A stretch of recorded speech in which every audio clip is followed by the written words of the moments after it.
Pathian Paul hutiang lim ilongai thangu Deuteronomy bung som le pakhat chang som atanga chang som paki in valua tu ram chu in lo chuana ai kupta ram thai huana chi in tua in ke tu in le chin ang ani lova in valua tu ram chu tlang tele ruam van ro tu dong ram mani soka lalpa in pathian zon chu aramania lalpa in pathian mit chukum thara changa top thlengin a fureng thin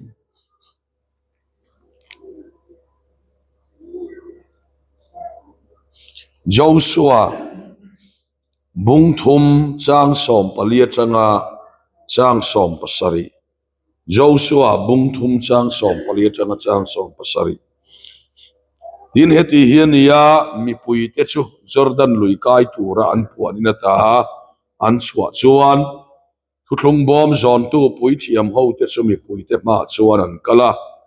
bom zon tu te chu Jordan lui an vathena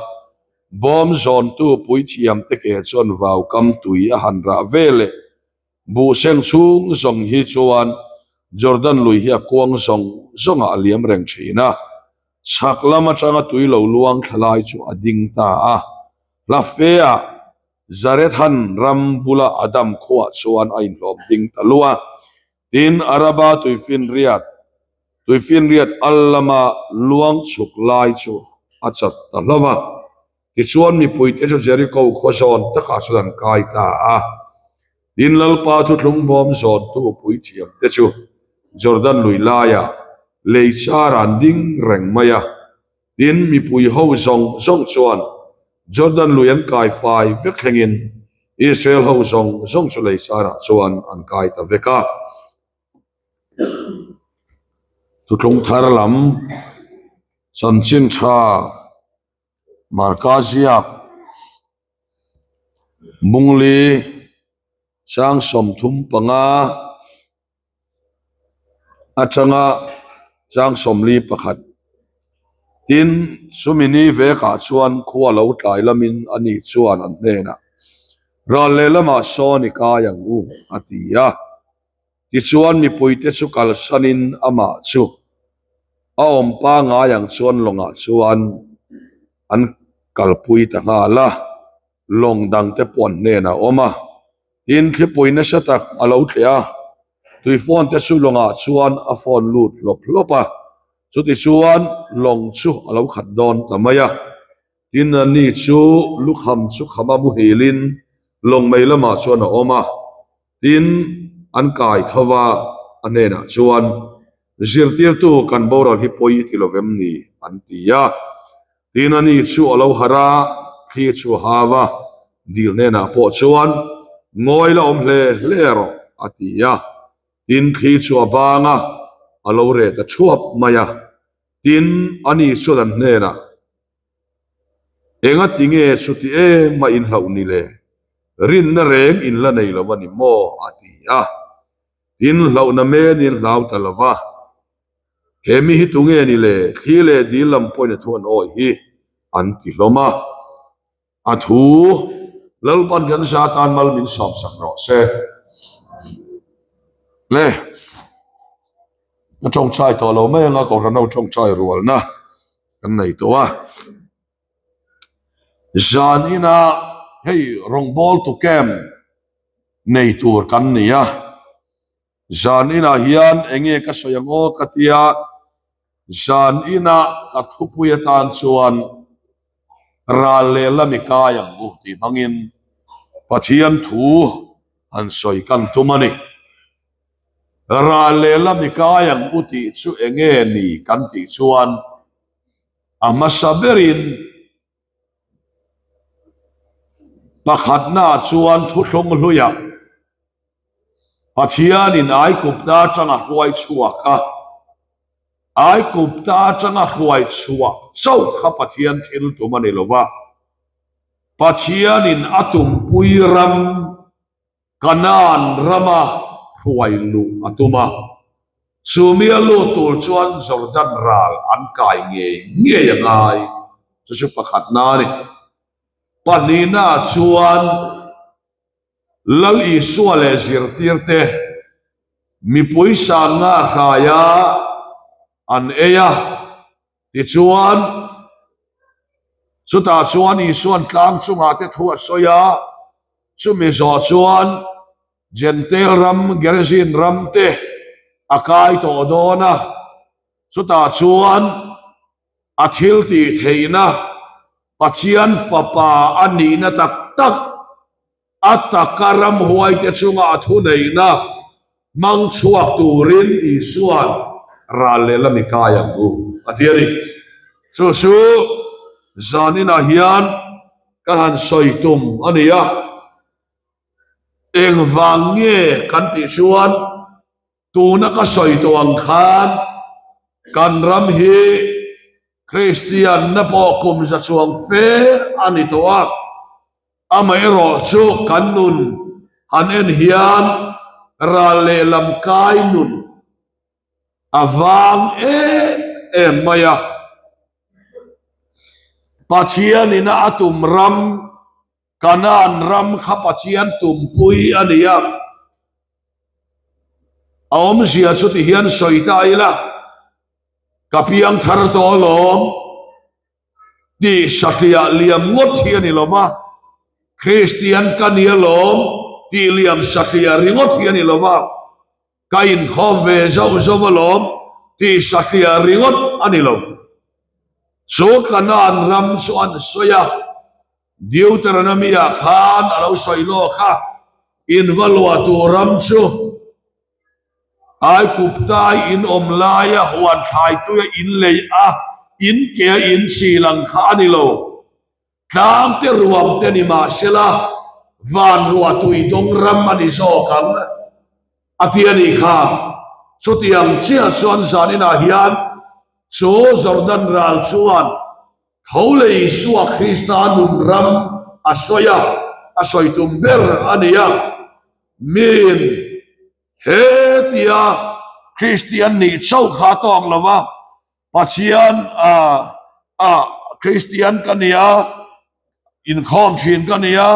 Sunday school culture kania ti asha em amaro chu hei hi atum tak alani lo chu chuan min khwai lu tumanaya chu chuan van ruwa tui dong ram tlang le ruam har sat na le mang an nakara po chung lamina cho kharau chiang limina khoi tinani mi soyanga soi ve don dia po khap tu nei chung lamina control soinani sumi ram su ikayang atinani ya then har sat na si rang po kan tok tlang don ma se har sat na kan to ka har sat na ina ati zuai le mai thei po ni lo chong ka buai na le mangan na awanga lalpa rong bol klom san le mai po ni lo eng anga po lo hen ma se lalpa rong bol klom san to lo tura buai na le har sat na kara chung lam changa chung lam ruwa tuina chom soinani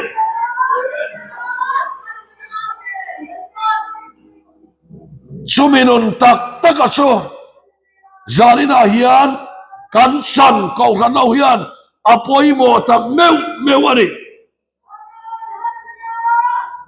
le sutiam chuania so wang chuan hei adang lam lovania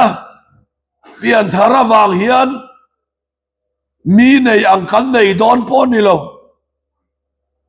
lali suwa kan zui zela wangin sum le pai kan dong cheu don po ni lo ma se pola chuan kei zong eng ang poi lo mai la lungoi zel ka seng to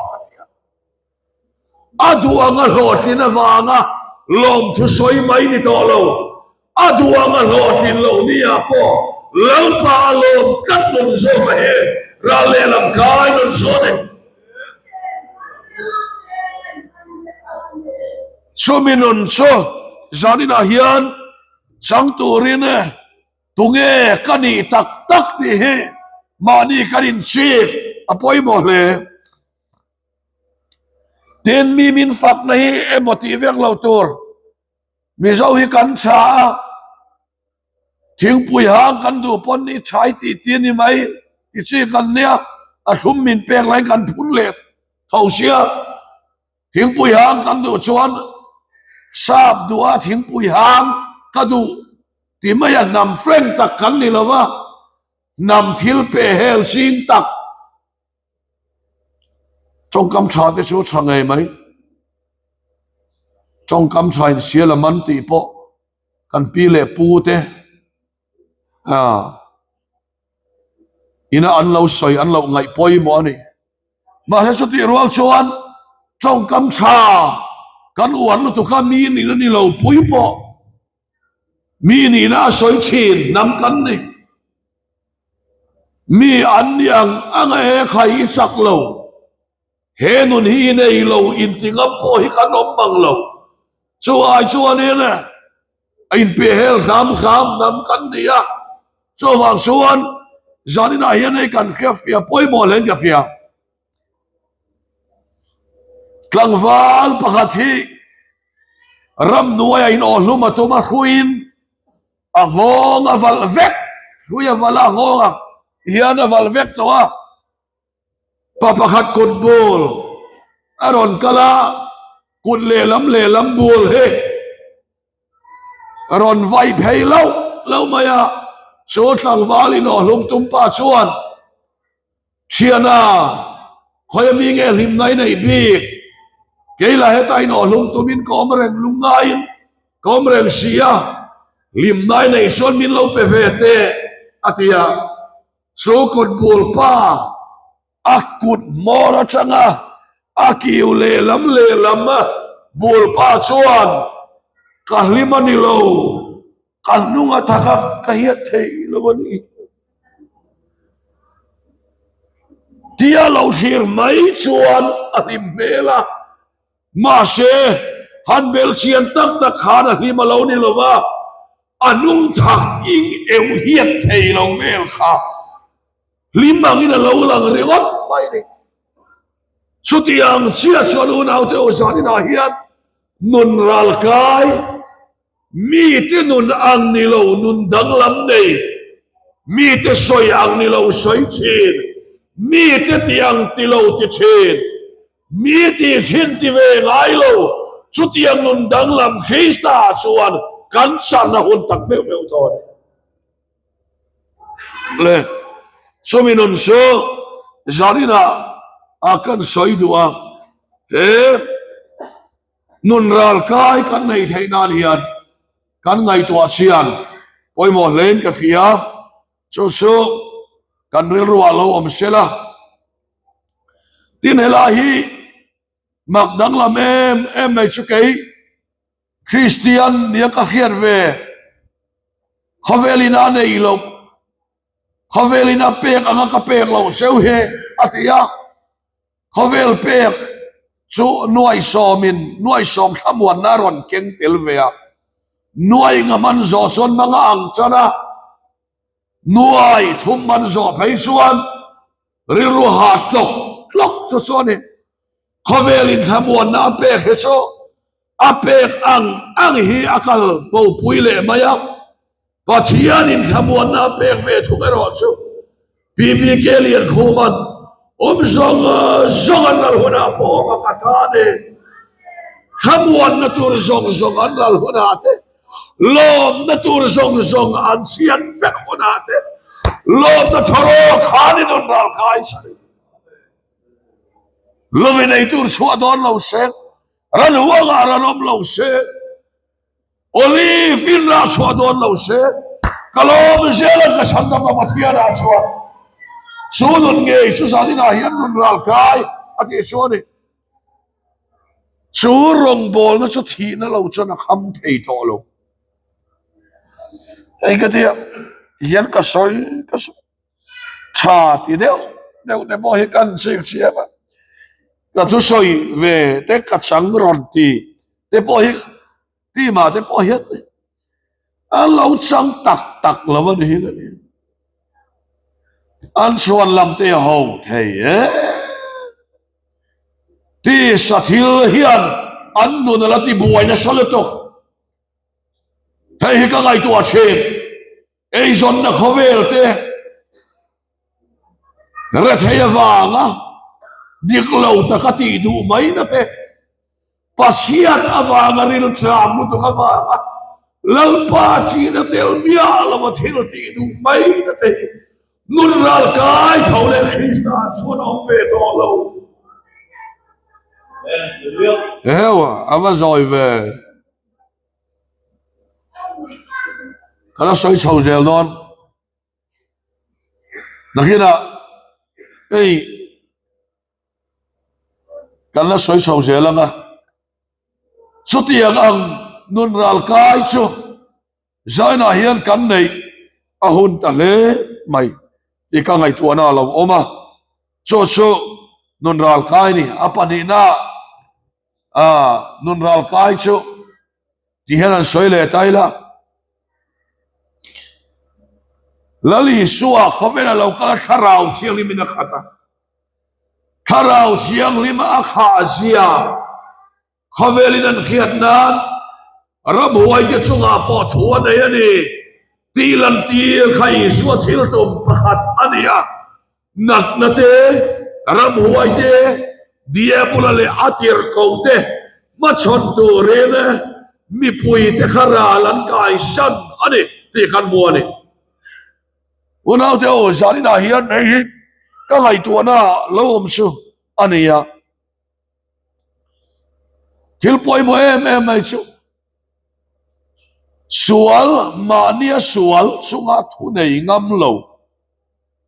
sualina aboya thu anei aboy be thin mi ni hi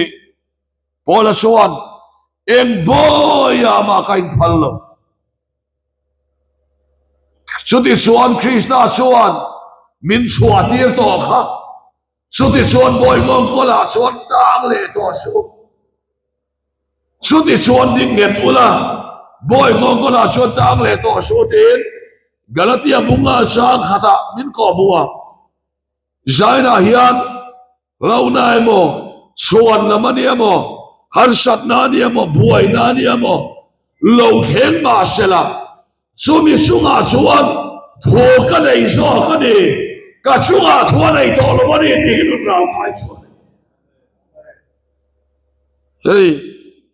polan nat na te thi na te kan ta atia chowang chuan heng hi kan ta ve ka nia tur kan nia ti lungai tak nang ang taka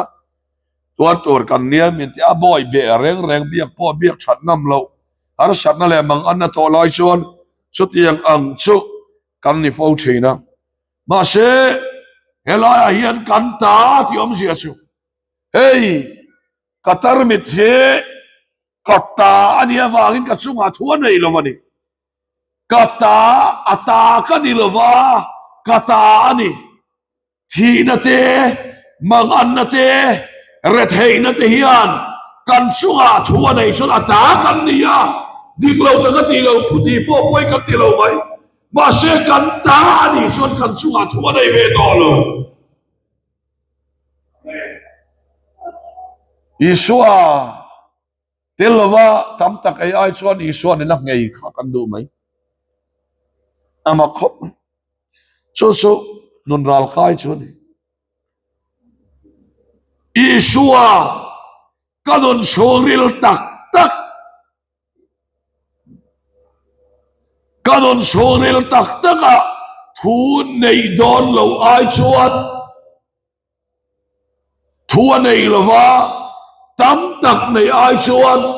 kadon soril tak taka thu nei a ngei po hi kan kham so ani lum ta ma so nakina kana soi chawang kadari le riang chutiang chu ania wangin zaina hian khai kan ram su nun tak kan nei kan ti ang a hian kan tak lo kan ti tem khove la fair ber I suan nei ti se hian kan fair le loi silova rau rel na dik nei tu in ti se hian kan rau rel na dik le loi silova so van so zadina he kan ngai tu asina poi mo le nakena ka soitur kan soit lo ka nga toy te thole nun tak nei tu chu tak na chu anuna lang suak thin lal pa fakir am lo se so alang suak lo ni so nei lo ni mai le zanina chu miral kai tur chuan a eng ang taka hlunge ti he ke karil ruwa hian oma e heminun hi a lu a ro pui katia so wang suan khovelina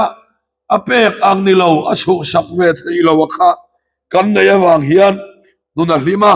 nuna loma chumi nun tak chu zaina hian nei tur chuan ti tur lian tak mai kan nei tian soi taila ral an kai ma lo kha chuan thu soi ringot in akala ral an kai nu kha chuan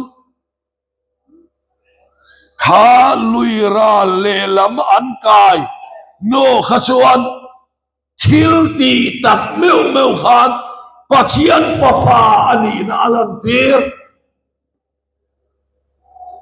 thoringot a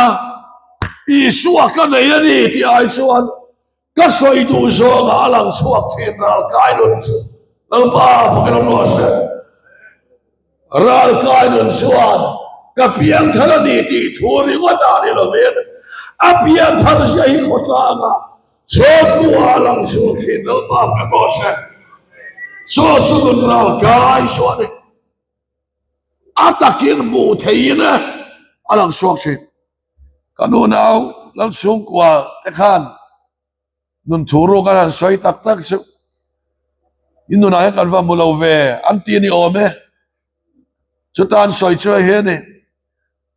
no te sarep thuro ma bu har nek tin nge kan nun thuro te bu the anti dai mai ni om no te sarep thuro ma bu harin en tin nge kan nun thuro te bu the an lo te chen ani ome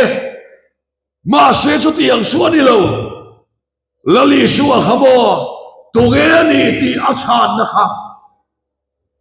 baptist tu zona na ma zongin ke chuan sim turin main ka baptist hin sewa kanunga local tu chuan thara thilim le main baptist sang se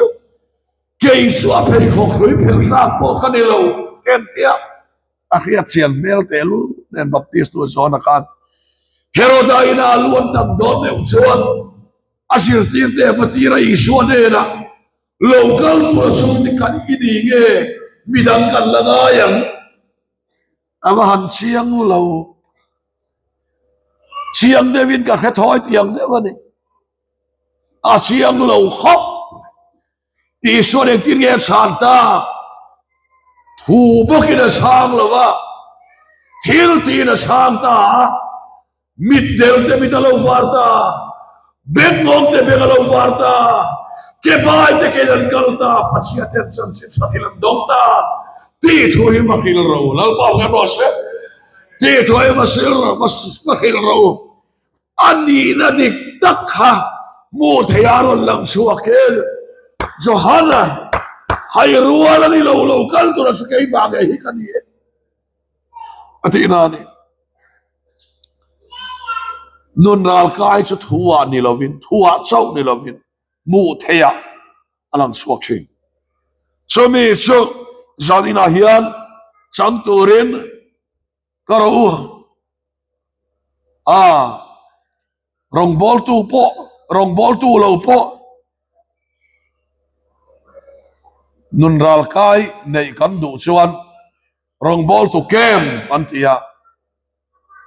mi pui kem pani lo rong bol tu chulu mai tur kan ti teang ei ko ve la hian mo nun lo hi chu eng ma hi nun tak kan nei chuan har sat na pom nei mai la lal pa ma hian kan konfi ka ta ni lal pa fakra no se har sat na nei vele a trong chai kan se dui konfi lo chen pathian poi ti che tak tak thai lo so wang suan zanina he nun ral kai nei tur hian ko ro e kem pa hian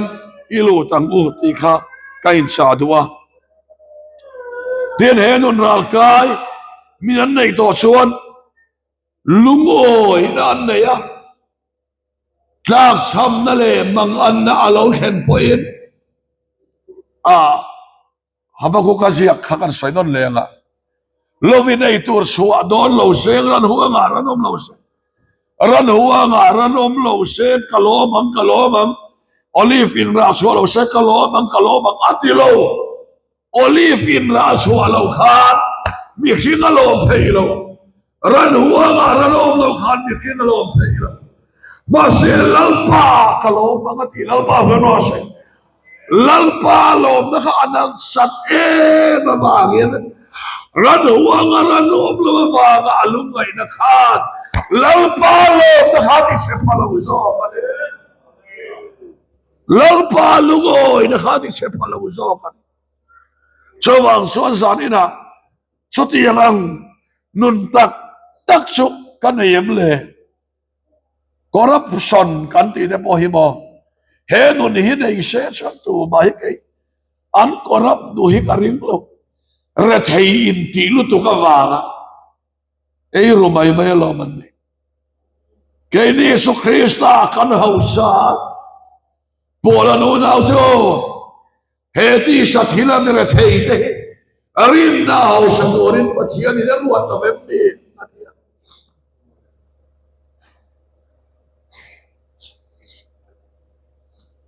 ei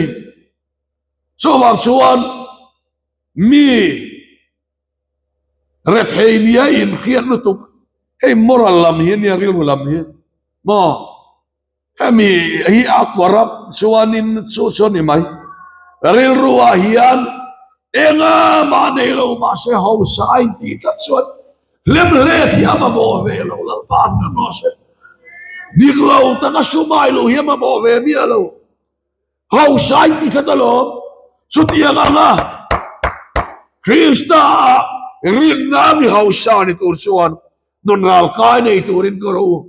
e ke pahine lut ang usumi lut tur suan ingkin ya ti kha Jordan lui kuang khalai takin pathianin mi puin kalmasaro se atilova pui thiam pute chuan bom zon sela bom zon to te chuan dai masaro se atian heu janina hei bom zon tu pui thiam te chu keni rong bol tu rual ko khan committee changa rong bol tu ruat chua zong te hi kam ni veka khotangin minen kan sungten minen nun ral kai kan na yam tian en min mo chiang e so wa so no na to kan lo nei to ni point su mi song et tur te kan na nei lo ni point su mi chang tur suan he ke pa hian lo thang ti hi zanina hian kan in som tak meu ani tiang tu suan kem hilot ila pathian rau puina khan munge nge yang handai masaleila an handai le tong sang ni kara taturan yente tong sang ni chu thui de wani o om sia sumo tong sang ni kara atlak san su mi pui kha pating lir po nuai ro kan nia nu ho nen me che an tam sela nuai som le pali ver turangai la no pang ne nuai som ni ver turangai kai la an vai khan em tam don rem an chang che khopa niang u tho ma point